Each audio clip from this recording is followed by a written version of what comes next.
आलिशान बंगला, बंगल्यात नोकर चाकरांचा राबता, बंगल्याच्या बाहेर पाडलं की लगेचच भक्तांचा गराडा, असा एकंदरीत तामझाम होता तो या विकृत कॅप्टन बाबा अशोक खराचा. त्यामुळे याच विकृताला पकडण्यासाठी नाशिक पोलिसांसमोर मोठं आव्हान निर्माण झालेलं होतं.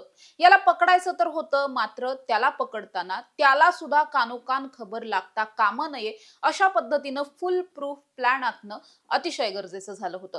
त्यामुळेच मुळातच जर अगदी सहजासहजी त्याला पकडण्याचा प्रयत्न केला, त्याला ताब्यात घेण्यासाठी गेलं, तर कदाचित हा बाबा पोलिसांच्या हातावर तुरी देऊन सहज निसटला असता किंवा त्याच्या सोबत असलेल्या लोकांकडून किंवा त्याच्या भक्तांकडून पोलिसांवरच अरेरावी करण्याचा प्रकारही घडू शकला असता. त्यामुळे त्याला पकडायचं तर होतं, पण अगदी वेगळ्या पद्धतीनं पकडायचं होतं. मग काय? नाशिक पोलिसांनी आखला तो एक मास्टर प्लॅन. या मास्टर प्लॅन नुसार नाशिक पोलिसांचा मोठा फौजफाटा थेट गनिमी कावा करत याच अशोक खरातच्या बंगल्यात घुसला आणि काहीही न करता केवळ एका युक्तीच्या आधारावरती हे जे सावज आहे ते पोलिसांच्या जाळ्यात अगदी सहज अडकलं. कॅप्टन अशोक खरातच्या अटकेची हीच ए टू झेड स्टोरी. नमस्कार, मी समृद्धी आणि तुम्ही पाहताय top news Marathi. Captain Ashok Kharat याच्या विरोधात नाशिकमध्ये सगळ्यात पहिल्यांदा एफआयआर दाखल झाली. जेव्हा ही एफआयआर झालेली होती तेव्हाच नाशिक पोलिसांनी त्याला ताब्यात घेण्याचं ठरवलं होतं. मात्र नाशिक पोलिसांना तेव्हाही हे माहित होतं की त्याला पकडणं हे इतकं सोपं नसणार आहे. अर्थातच या सगळ्यामध्ये खुद्द मुख्यमंत्र्यांनी सुद्धा लक्ष घातलेलं होतं. मुख्यमंत्र्यांनी सुद्धा तातडीने त्याला अटक करण्यासाठीचे आदेश दिलेले होते. त्याला अटक तर करायची होती, मात्र या सगळ्याची कुठेही चर्चा व्हायला नको, त्याच्यापर्यंत त्याच्या अटकेची खबरही पोहोचायला नको, या सगळ्याची खबरदारी पोलिसांना घेणं भाग होतं. मग या सगळ्यानंतर नाशिक पोलिसांचे जे पोलीस आयुक्त आहेत संदीप कर्णिक सर, त्यांनी एक मास्टर प्लॅन आखला. या प्लॅनच्या अंतर्गत सगळ्यात पहिल्यांदा त्यांनी नाशिक पोलिसांचं जे गुंडा विरोधी पथक आहे, या पथकाचे प्रभारी उपनिरीक्षक आहेत संदीप पवार, त्यांना फोन केला. त्यांना या सगळ्या प्लॅन विषयी माहिती दिली. एक मोठं हाय प्रोफाईल केस आहे आणि याच हाय प्रोफाईल केस मधल्या आरोपीला अटक करायची आहे, कुणाला काहीही कळता कामा नये, अशा पद्धतीचे आदेश दिले. मग या सगळ्यांनी बसून, म्हणजे केवळ नाशिक पोलिसांमधले काही वरिष्ठ मोजके पोलीस अधिकारी होते ज्यांनी बसून हा सगळा प्लॅन आखला. जे पोलीस कर्मचारी या सगळ्या प्लॅन मध्ये सामील होणार होते, ज्यांच्या माध्यमातून ही कारवाई केली जाणार होती, अनेकांना त्यांना सुद्धा हे माहित नव्हतं की ही कारवाई नेमकी कुणाच्या विरोधात होतीये, आपण कुणाला अटक करायला चाललोय हे त्यांना सुद्धा कळू दिलेलं नव्हतं. केवळ वरिष्ठ अधिकाऱ्यांपर्यंत हे सगळा प्लॅन जो आहे तो लिमिटेड होता, त्यांनाच केवळ माहिती होता. मग या प्लॅन नुसार असं ठरलं की पोलिसांचा एक मोठा फौजफाटा घेऊन मध्यरात्रीच्या सुमारास त्याच्या बंगल्यामध्ये जायचं आणि तिथून पुढे गनिमी कावा करायचा. आता हाच गनिमी कावा पोलिसांनी कशा पद्धतीनं केला, तर ही गोष्ट आहे 18 मार्चची. 18 मार्चला रात्री 12च्या सुमारास गोविंदनगर परिसरामध्ये त्याचा जिथे तृप्त बाला नावाचा बंगला आहे, खूप आलिशान बंगला आहे अशोक खराचा, त्याच बंगल्यामध्ये तो त्या दिवशी सुद्धा होता आणि तिथे जाऊन त्याला अटक करायची होती. त्याला अटक करण्यासाठीचं सगळ्यात मोठं आव्हान होतं की त्याच्या बंगल्याच्या आतमध्ये सुद्धा अनेक खोल्या आहेत, अनेक माणसं आहेत, नोकर चाकर आहेत. त्यामुळे अशोक खरात पळून जाता कामा नये किंवा लपून बसता कामा नये, यासाठी त्याला अगदी सहज जाळ्यात अडकवणं अतिशय गरजेचं होतं. मग पोलिसांनी काय केलं, तर मध्यरात्री जेव्हा पोलीस त्या परिसरामध्ये पोहोचले, गोविंदनगरमध्ये पोहोचले, तिथे पोहोचल्याच्या नंतर कर्मयोगी नगर नावाचा एक परिसर आहे, तिथे गेल्याच्या नंतर खरं तर हा बंगला लागतो आणि या बंगल्याच्या आजूबाजूला जर बघितलं तर फार असं निर्जन स्थळ असल्यासारखा परिसर आहे. रस्त्यावरती फारशा गाड्या वगैरे नव्हत्या.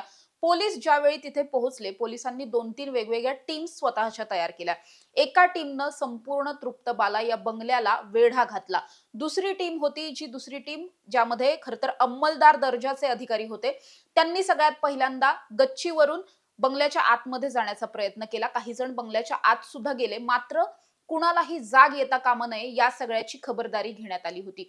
त्यानंतर मुळात पोलिसांनी काय केलं, तर पोलिसांच्या काही सिव्हिल ड्रेसमध्ये असलेल्या पोलीस ऑफिसर्सनी गच्चीतून पळण्याचे आवाज काढले किंवा थोडंसं काहीतरी पॅनिक सिच्युएशन झाली अशा पद्धतीने दाखवण्याचा प्रयत्न झाला. घराच्या बाहेर सुद्धा, गेटवरती सुद्धा काही पोलीस अधिकारी जे आहेत ते धावपळ करत होते आणि चोर आले चोर आले अशा पद्धतीने आरडाओरडा सुरू केला. आणि त्यानंतर पुढच्या 2-3 मिनिटांमध्येच अशोक खरातचा, अगदी गाढ झोपेत असलेल्या अशोक खरातचा खरं तर डोळा उघडला आणि तो डोळे चोळत चोळत खरंच चोर आले की काय हे पाहण्यासाठी म्हणून बंगल्याच्या बाहेर आला.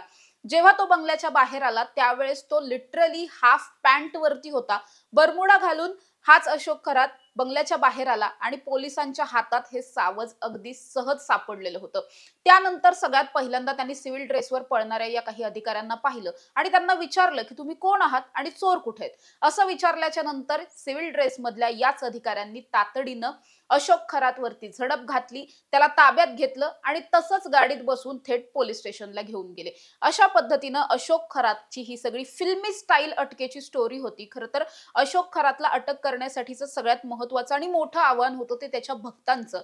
याआधी अनेकदा असं पाहायला मिळतं की अशा पद्धतीच्या हाय प्रोफाईल केसेस असतील किंवा ज्या प्रकरणांमध्ये अशा पद्धतीचे बाबा बुवा अडकलेले आहेत त्यांना वाचवण्यासाठी त्यांचेच काही अंधभक्त अनेकदा समोर येतात, पोलिसांवरती दादागिरी करतात किंवा अनेकदा पोलिसांना बाहेरच रोखण्याचा प्रयत्न सुद्धा होतो किंवा त्यांच्या कायदेशीर टीमकडून मग कशा पद्धतीने ही अटक चुकीची आहे वगैरे हे सगळं भासवण्याचा प्रयत्न होतो. या प्रकरणामध्ये तसं काहीही होऊ द्यायचं नव्हतं. त्यामुळे जाणून बुजून हे संपूर्ण मिशन जे आहे ते रात्रीच्या वेळेत अवलंबण्यात आलं होतं. त्याचबरोबर अनेकांना या मिशनची कुठलीही माहिती देण्यात आलेली नव्हती. बाहेर तर याविषयी कुणाला काहीच माहित नव्हतं. इव्हन FIR दाखल झाल्याच्या नंतर सुद्धा आरोपी म्हणून त्याच्यापर्यंत पोलीस पोहोचलेले नव्हते, जेणेकरून जर पोलीस आधीच त्याच्यापर्यंत पोहोचले असते किंवा त्याला जर आपल्या विरोधात इतक्या मोठ्या लेवलवरती हालचाली होत आहेत, गुन्हा दाखल झालाय, हे सगळं जर समजलं असतं तर कदाचित तो पोलिसांना या सगळ्यामध्ये चकवा देऊन पसार सुद्धा झाला असता. त्यामुळे खरं तर पोलिसांनी हे सगळं प्लॅनिंग केलं आणि त्याच प्लॅनिंगच्या आधारावरती इतक्या हाय प्रोफाईल केस मधला आरोपी पोलिसांना अटक करणं अगदी सहज शक्य झालं. त्यामुळेच नाशिक पोलिसांच्या या मास्टर प्लॅनची सध्या सगळीकडेच चर्चा आणि तितकंच कौतुक होताना सुद्धा पाहायला मिळतंय. अशा ताज्या आणि महत्त्वाच्या बातम्यांसाठी तुम्ही पाहत राहा टॉप न्यूज मराठी. आपला महाराष्ट्र, आपली बातमी. तुमची car, electric panel, data server आगीपासून सुरक्षित आहे का? नाही? मग आजच बसवा f protect temperature activated fire suppression device. यामध्ये आहे eco friendly non toxic pressurised liquid, जे आग लागल्यास क्षणार्धात ऍक्टिव्हेट होऊन आगीवरती मिळवते नियंत्रण. बसवण्यास अतिशय सोपे आणि सुटसुटीत टेकालिपचे एक दर्जेदार उत्पादन एफ प्रोटेक्ट.